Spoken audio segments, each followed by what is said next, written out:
ले जी वो भी कुर्बानी की। प्यारे आका सल्लल्लाहु अलैहि वसल्लम कुर्बानी फरमाते और हुक्म फरमाते कि इसकी कलेजी पका के लाओ। अल्लामा इब्नुल हाज मक्की रहमतुल्लाह अलैह मदखल शरीफ में फरमाते हैं, कुर्बानी करने वाले के लिए सुन्नत है कुर्बानी के गोश्त में से सबसे पहले कलेजी खाए। नबी पाक सल्लल्लाहु अलैहि वसल्लम ईदुल अजहा ने बकर ईद की नमाज से फारिग होकर अपने मुबारक हाथ से कुर्बानी का जानवर ज़बह फरमाते और कलेजी पकाने का हुक्म देते। जब तैयार हो जाती तो उसे तनावुल फरमाते यानी खाते। मुफ्ती अहमद यार खान रहमतुल्लाह अलैह का ये भी इरशाद है, अपनी कुर्बानी जो अपने जिसने कुर्बानी की ना तो उसके लिए सुन्नत है कि उसका गोश्त खाए। बहरहाल कलेजी अच्छी चीज है, खानी चाहिए, लेकिन इसमें कार्बोहाइड्रेट ज्यादा होता है। कोलेस्ट्रोल का मरीज इसको ना खाए, चर्बी होती है इसमें, कलेजी जमती है, बाकायदा आप महसूस करेंगे ठंडी होगी ना जमेगी। फिर इसके अंदर खून भी होता है, कलेजी काटेंगे तो अंदर से खून निकलता है। खून निकलेगा तो ये खून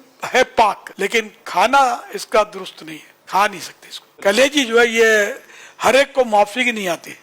मैं खुद कलेजी नहीं खा पाता, एक दो बोटी खा ली ठीक है। तो अपना अपना मतलब तबीयत, जिस्मानी कैफियत, मैदे की पोजीशन, ये गिजाइयत से भरपूर खुराक है, खून की कमी दूर करती, नजर और कुव्वत हाफिजा मेमोरी बढ़ाती, पट्टे मजबूत करती और जिस्मानी ताकत में इजाफा करती और इस जिल्द यानी स्किन को चमकदार बनाती है। मुदाफियाती निजाम ने इम्यून सिस्टम को बेहतर बनाती है। बकरे की कलेजी हफ्ते में एक आध बार खाई है, ज्यादा खाने से सर में चक्कर और मतली आने वगैरह का खतरा है। कोलेस्ट्रॉल बढ़ाती है, यूरिक एसिड में भी इजाफा होता है, लिहाजा दिल और जोड़ों के मरीज खूब एहतियात करें। कलेजी बदन के जहरीले मादों को चूंकि खारिज करती है, इसलिए बीमार जानवर की कलेजी नुकसान पहुंचा सकती है।